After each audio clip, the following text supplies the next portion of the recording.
Well, we're starting this week off. This is a Sunday, and yesterday I was using my old Troy-Bilt trimmer, string trimmer. Now, I don't recommend that anybody ever buy a Troy-Bilt anything in today's world. They're not made very well. I have had a great experience with older Troy-Bilt tillers, the horse tillers specifically. Fantastic piece of equipment. Pretty much everything else you buy that would be Troy-Bilt, especially today, just isn't very good. So I wouldn't recommend them at all. They're built by MTD, which I think is now owned by Stanley, if I remember correctly. But be that as it may, I was out mowing, trimming yesterday, and I happened to notice that my trimmer was really vibrating a lot, and I was wondering what the heck was going on. This is what I found. So every screw that holds this shroud to this engine, every one was loose. And of course, the shroud connects to the actual, I don't even know what you call it here, the drive shaft and the tube. So everything where you're holding on the front of the engine here, everything you're holding is connected here, which is connected to the shroud, which is connected to the engine, and all the screws for that shroud were loose, were gone, not even loose, gone. Now, how that happens, I don't know. How I haven't noticed it in this length of time, I also don't know. But over time, obviously, it's vibrated them all out. Now, I've had it apart before. It's possible that I didn't tighten those up. That's possible.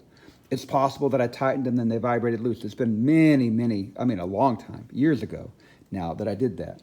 So it's possible, but probably the thing to do is to just do a quick check every spring and make sure all the key fasteners on your machine are taken care of. At least if you do that, then you'll know that you kind of are where you are. If I had done that at the beginning of last year, probably, or the year before, probably, certainly this year, I would have seen the problem. I found it. It didn't come apart. It was just really loose, and it would have come apart. So that's something to keep in mind.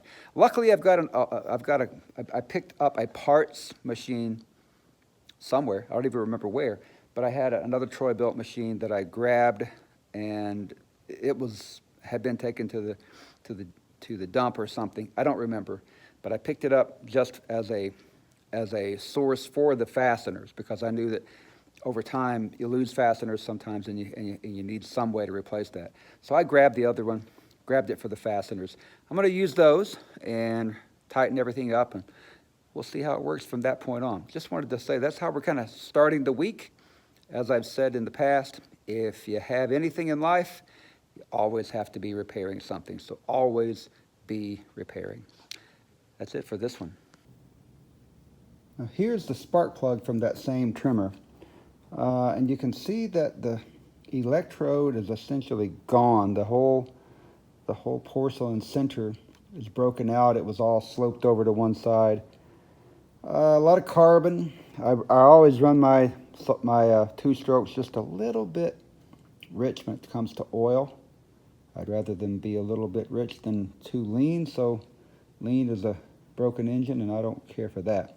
So, but I don't know how old this spark plug is. It may in fact be the original plug when I bought this machine in 2006 or 7. So when I say Troy-Bilts aren't very good, maybe I'm overstating things, but I don't think they're very good certainly today. They're not as good as they were even 18 years ago. And they weren't as good 18 years ago as they were 30 years ago. So it's kind of like the Weed Eater Poland brand. Went downhill later on. Weed Eater, very strong. I've got a Weed Eater brand string trimmer that I bought back in 2000. Oh, goodness, no. I bought it back in 1993 or something like that. 1990, 91, 92, somewhere in that ballpark. It's 30 plus years old. Still runs great. I've done a little bit of work here and there. So, yeah, never know what you're going to find. Do some checking, do your spring maintenance, get things together. So this thing ought to run great now. I've got to do a better job of recording the before. This is a fiddle, a violin, that a friend of mine needed to have set up. And I'm kind of dabbling with some things, working on a guitar, starting to build up mandolin. And I've worked on a fiddle and a double bass and that type of thing. But I told them that I would take a look at this old fiddle. It's been around for probably 25 years, and it's a beginner student type fiddle. It's a Lark, if I remember correctly. I think it's a Lark, yeah, made in China, and it's not by any means a great fiddle. Most everything is kind of cheap. It's got a metal tailpiece on it. This is kind of what the tailpiece looked like. Just not, it's cheap. It's nothing great. Nothing great whatsoever. The case is not very good. You need a whole other case so that you can maintain it and do some things you need to do. But it'll work. It'll work for a beginner. And what I've learned is that you got to have something to start with, and especially with a fiddle, violin, you got to have something to start with, because many people never make it past the start, and there's no need to spend a ton of money on things. Now, I bought a new tailpiece because I didn't like that tailpiece at all. I actually bought a kit from Amazon. I think I spent something like $30 or something. I got strings, I got a new tailpiece, I got the tuning pegs, which I'm working on now. I'm kind of cutting them down, and I'm making them fit. So I'm making them each fit. I got a new sound post. I got a new bridge, which I'm gonna adjust and make fit well. The chin rest was broken, so the metal part was broken. So I've got that. I got a new one here. This one's not a great one, but it'll work. I got a shoulder rest. I got a bunch of junk on my desk here, but workbench, I suppose. But it's going to happen. It's going to come together, and it'll be an okay fiddle to start with. And as I said in an earlier video, I'm going to try to start just recording what I do every day, because I don't have a chance to finish up any project very quickly, and that means I don't have content very quickly if I don't do some things along the way. So the first thing I did, I took all the strings off, cleaned it up, put some linseed oil on it, and just kind of wiped everything down to clean it up. I took the tuning pegs out, and I worked on the soundboard a little bit here, the fingerboard I should say, a little bit, because it was really rough. I just cleaned it up, sanded it a little bit. There's still some sanding scratches. I didn't clean it up the way I needed to. And I went ahead and put a quick coat of black dye on it just to make it look good. And it looks okay. It's better than it was. I didn't spend a ton of time on it, again, because it just needs to be what it needs to be. Know your tolerances is the way to go. Got a new bow. She didn't have a bow, so I got a new bow. I think probably total I've spent $50 or so on Amazon for the things that I've gotten for it. So I'm going to take this and work on it over time. I've already worked on a couple of the tuning pegs today. Got one completely fitted. I got one that's almost fitted. A couple more to go. I'll get them done. The tailpiece looks good. I think it's much lighter. It's actually made of wood, and it's pretty nice. And you just can't compete for the price of these things on Amazon. It's crazy. I got all that in a little kit here, made in China. So, give credit where it's due. I can't buy the stuff made in the USA. And this is not, don't get me wrong, it's not super high end, but it'll do the job, and it'll be okay. So I'll bring you along a bit by bit, day by day. Every day I'm going to try to post a little bit of something that I'm working on. Yesterday I worked on my utility trailer. I'll show you that just to kind of bring us up to speed, and we'll kind of move forward, hopefully day by day, as I work on different projects. I think that'll probably be it for the moment, but more to come on the next project, I guess. Oops. My Rust-Oleum Resto here. This truck I bought, my son actually bought this a while back, and he wanted to sell it. I got it running for him, did some work to it. It runs really good now.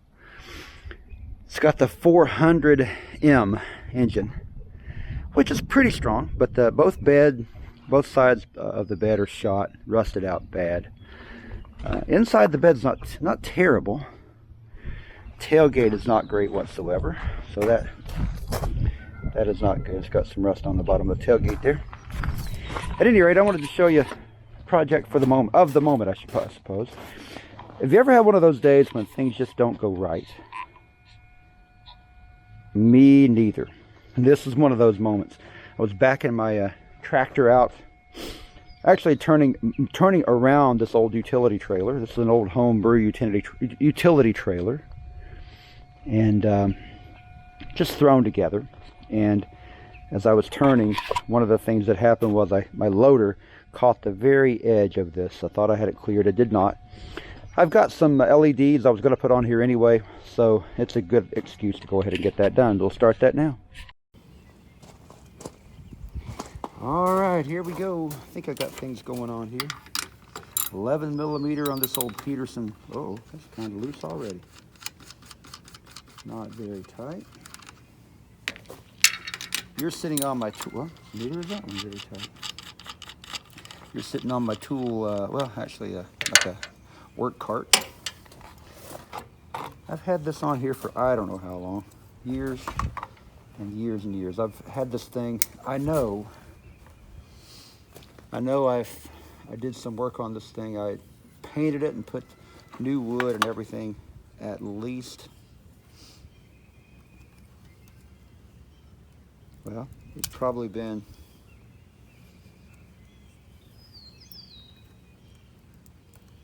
all 23, 24 years maybe,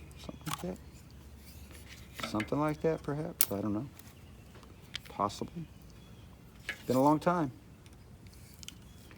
and really haven't touched it since. I greased the bearings and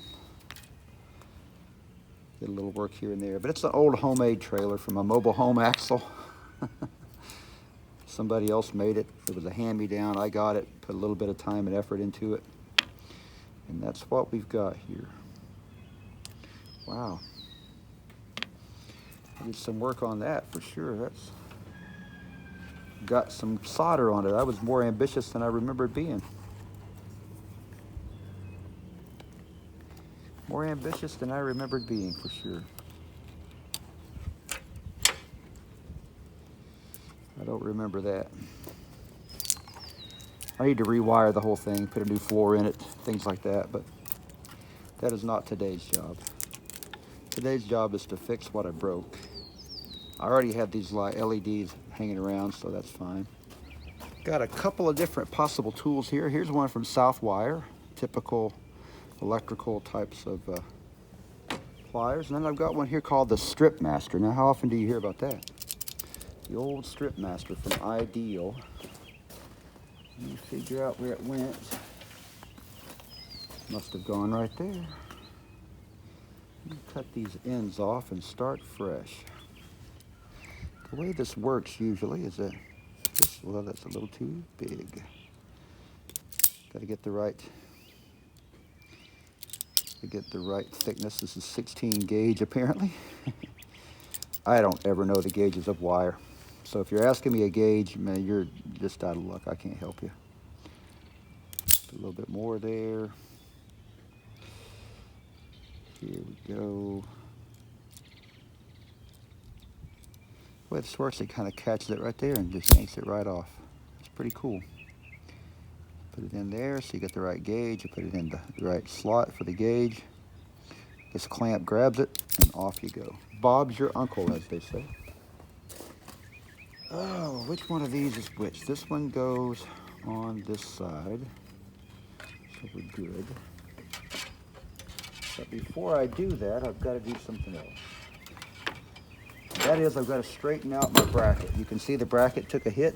It got bent right here. That's not ideal, but it is what it is. I'll be back in a minute. We'll straighten it out here.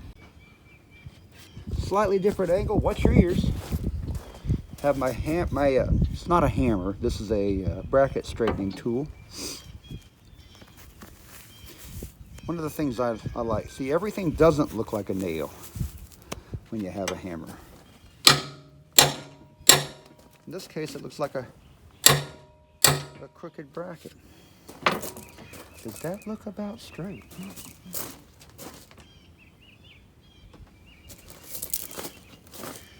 looks about as straight as the other one, I'm thinking. So my bracket straightening tool worked fantastically well. Here, hardware bucket.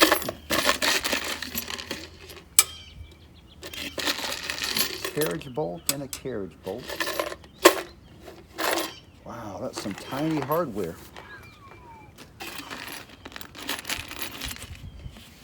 I'm thinking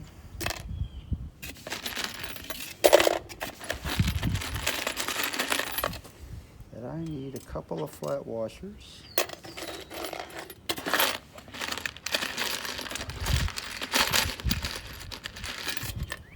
Couple of nuts. Everybody needs a couple of nuts.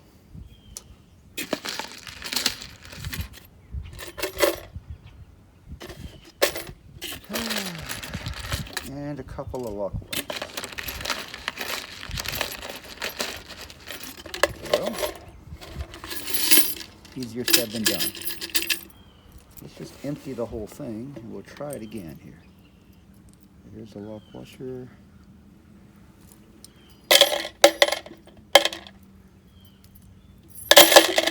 There's a lock washer. Okay, now we're cooking.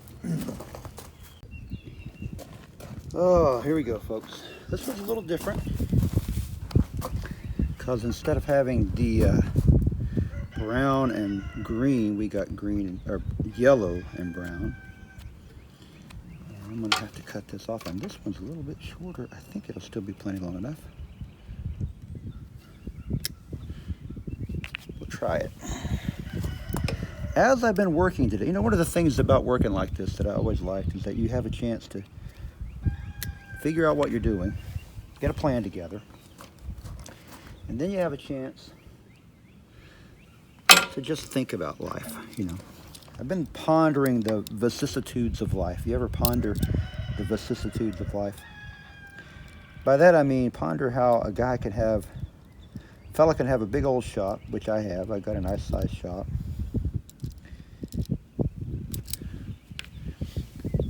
Heated if I need it. I rarely ever put heat in there. I rarely ever turn the heat on, but if I do need it, I've got the ability to heat it rapidly with a nice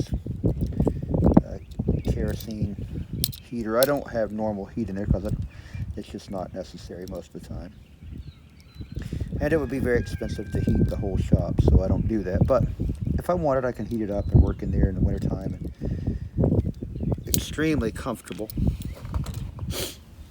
Yet I find myself out here working outside again. So when I was a kid, I think back to when I was a teenager, and I dreamed of having a nice big shop, nice cars.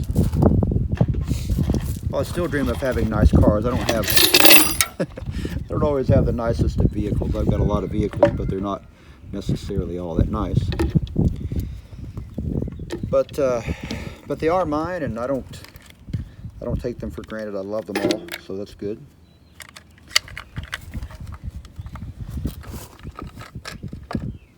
So as a kid, as I thought about life, I thought, oh, it would be so great to have a nice vehicle like that.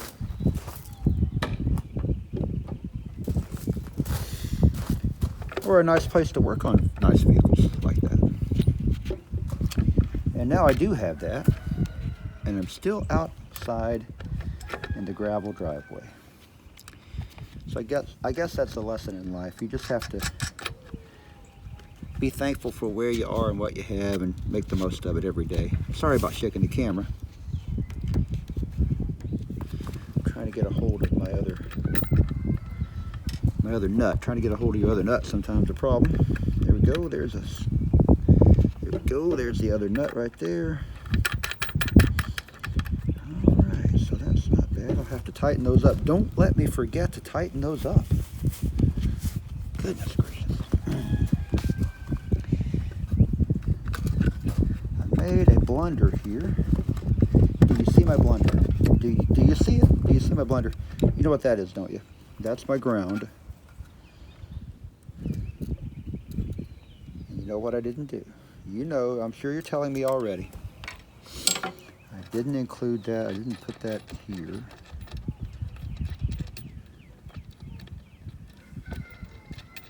to ground my light. Oh, mistake. Sorry, I put my big old hat right in your way there. I like these, this type of hat right here. You ever wear these bush hats? I guess they're called a, what was it really called? A woodland field cover, U.S. Marine Corps edition. I am not a Marine. I have a lot of respect for Marines. I was in the Air Force, so I wasn't the Marine guy. But these hats, I can't wear a baseball hat anymore to work on anything. These hats are just so much better. They keep the sun off of you, and it's just a much better process. So I wear them all the time. If you like them, great. If you haven't tried them, I would encourage you to do it. You don't want to have a lot of sunburn on your neck and that type of thing. I'm a redneck enough, I suppose, just by birth, but don't need to have a lot of exposure to the sun in that regard. I'm going to tape these joints up. And again, this is not permanent.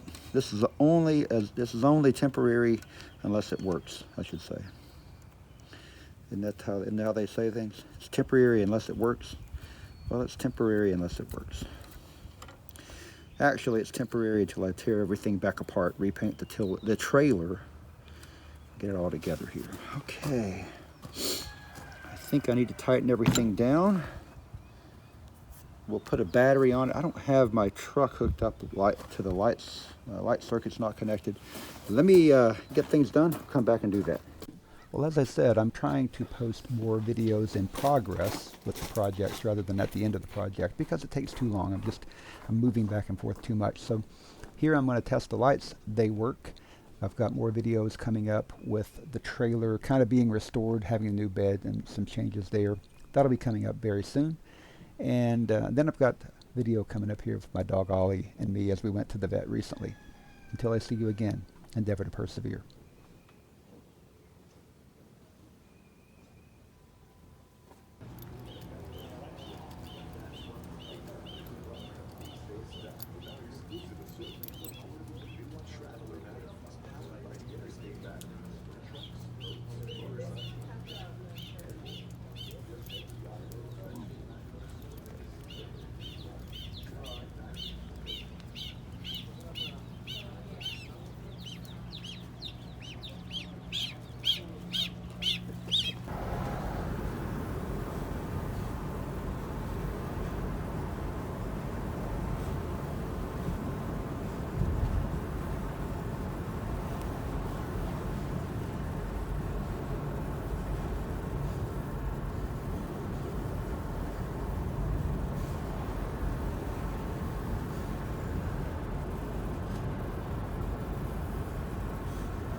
Having fun over there?